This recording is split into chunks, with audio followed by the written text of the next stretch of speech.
welcome back to Ahead of the Curve. I'm your host, Dr. Megan Teed, and I am kind of excited about today's topic. Today, we're going to be talking about recent research and scoliosis findings. And the reason why I say I'm kind of excited, I do feel that research is important. I also feel like research can be very dull, so I will try to make this as interesting and easy for you to understand so that you don't fall asleep or just choose not to listen to this episode. um, Research in the physical therapy world can be a bit overemphasized in some ways, where people say, well, I didn't learn this in physical therapy school, or where's the research to back this up? And if, somebody's talking about a treatment idea that is outside of the box of what people generally will use to work with somebody who has a particular injury. And then the same thing applies for scoliosis. It's the same as any other condition in the physical therapy realm. You can go on Instagram and see lots of like some bullying that happens, or just, what is the word I'm looking for? Trolling that happens when people who are considered like research Nazis. they like to kind of come out through the woodwork and rear their head with certain things. So I am going to talk about a couple of different studies that I found interesting that are specific to what I do on a daily basis, and I think that you'll find them pretty interesting too. The first study is from 2020, and this is a long title to this study.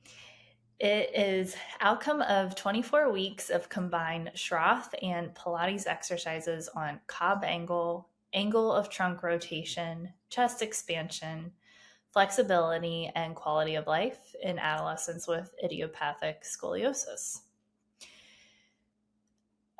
First, I am going to just explain a couple of the terms that are even in the title that you might not know what those terms are. I think that you probably know what a Cobb angle is. So that is the degree of curve that you have that's measured using an X-ray.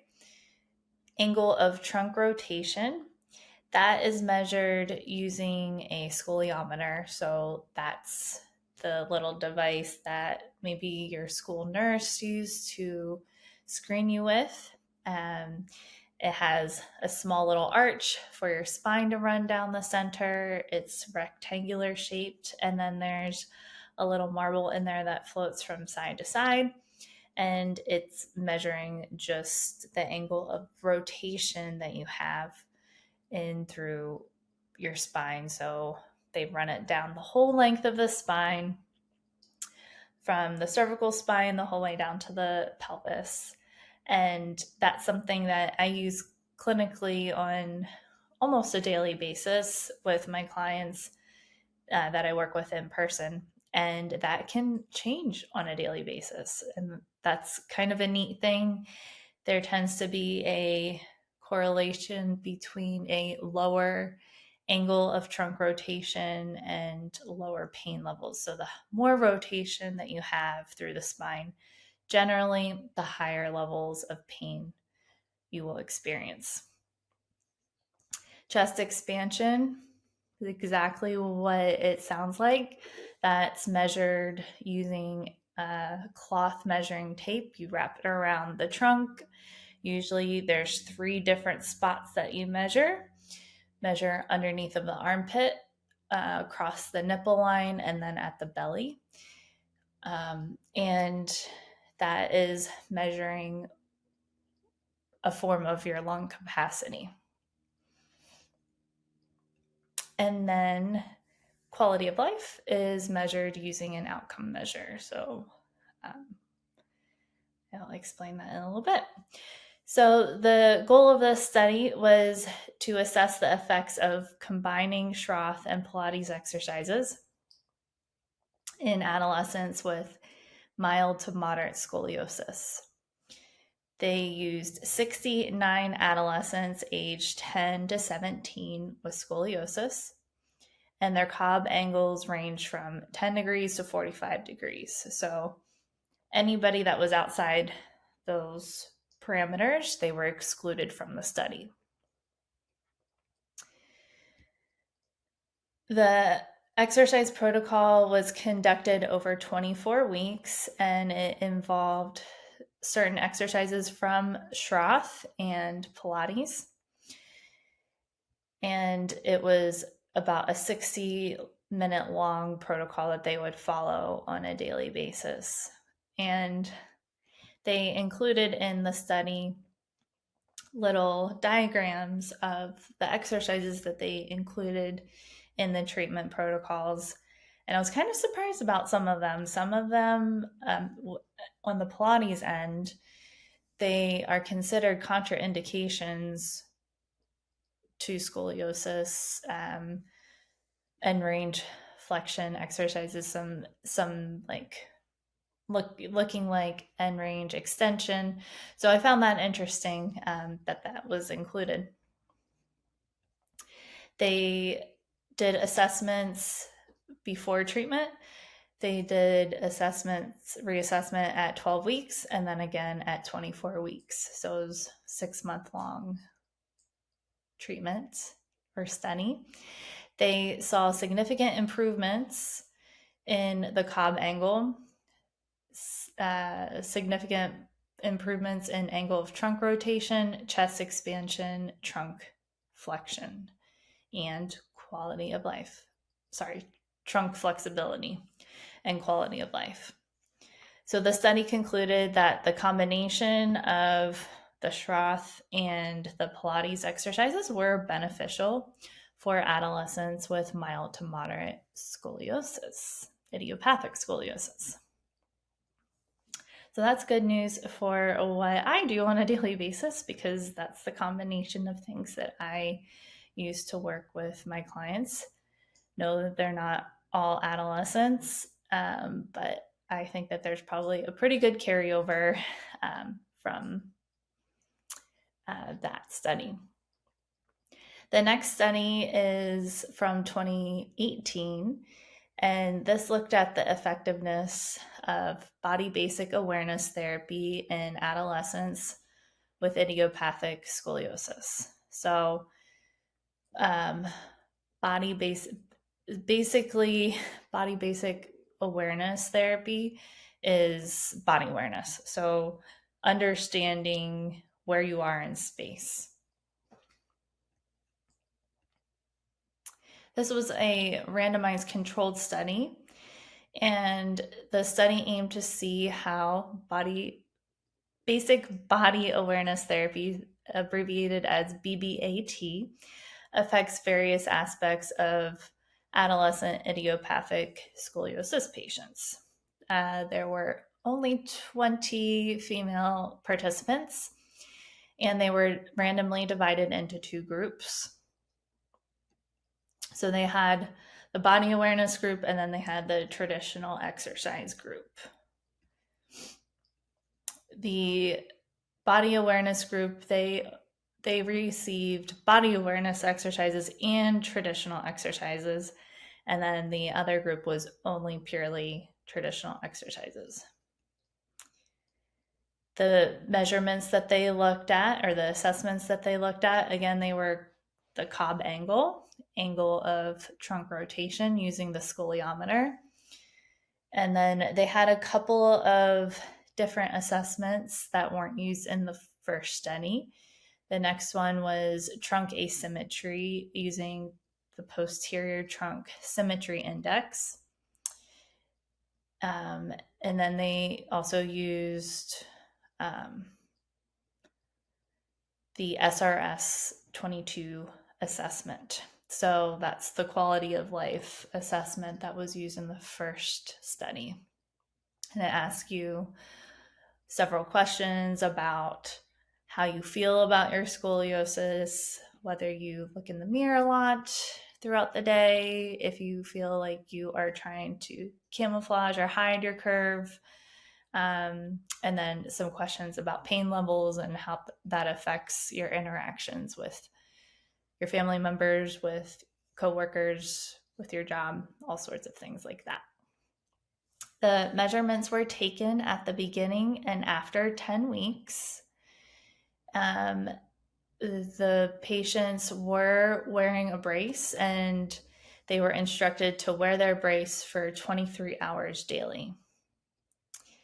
The body awareness group, so some of the results, the body awareness group, they showed a higher improvement in their Cobb angle compared to the traditional exercise group. Both groups saw improvements in their cosmetic deformity, so body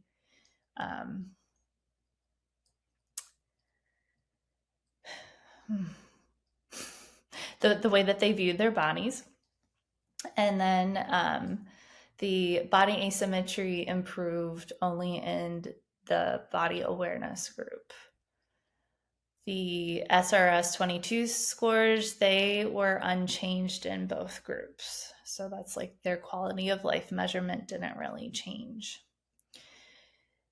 So some of the conclusions, the body awareness when added into a bracing and traditional exercise regimen, it improved the curve magnitude. So it decreased, that's a weird way of saying that it decreased the Cobb angle. It improved body symmetry and it improved trunk deformity as well. Okay, and the last study that I took a look at was to do with the vestibular system. And this is an even more recent study, and it's actually just like a literature review. It's from 2021, and this looked at the impact of the vestibular system on the formation and progression of idiopathic scoliosis. I was particularly interested in this topic because I'm currently in a mentorship with Missy Bunch, who does functional neurology. And there's several older studies. I was looking more at recent studies for this podcast topic, but there are some other studies that are older that look at the semicircular canal asymmetry in people who have scoliosis, idiopathic scoliosis. And that particular study showed that there is a very high correlation between people who have a thoracic scoliosis and then they have a same side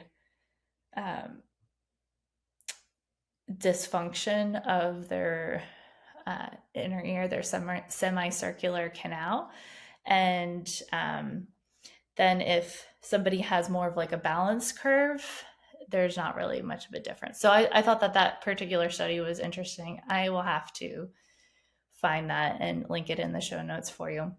But this particular article, it looked at the potential correlation between the abnormalities in the vestibular organ, which is related to your balance, and the development of scoliosis. The research conducted involved a review of 15 studies that focused on scoliosis, the vestibular organ, and related factors to the vestibular system. The findings suggest that while some of the studies showed a direct connection between the vestibular organ abnormalities and the scoliosis formation, others question its impact on either the formation or the progression. The study concluded that like a single vestibular disorder is very unlikely to be like the sole trigger for the structural scoliosis. Um, but it did say that vestibular system pathologies may play a role in the origin of scoliosis. So we're kind of like left back to what is continuously said, that there is a multifactorial reason why people develop scoliosis. It isn't just purely a vestibular abnormality, it isn't just purely genetics, it isn't purely just environment. It's all sorts of different factors that play into the reason why people have scoliosis or they don't. Okay. I hope you enjoyed this episode and learned a couple things. I am going to link the research articles in the show notes. If you want to delve into those yourself, have at it. They are dense. There's a lot of information in there, and maybe you'll learn something that I didn't touch on. So I'd love to hear back from you what you found interesting about some of these studies, what you maybe learned that you didn't know before. I always love hearing back from you. So thank you for taking the time out of your day to tune in. Thank you for sharing this with people who have scoliosis.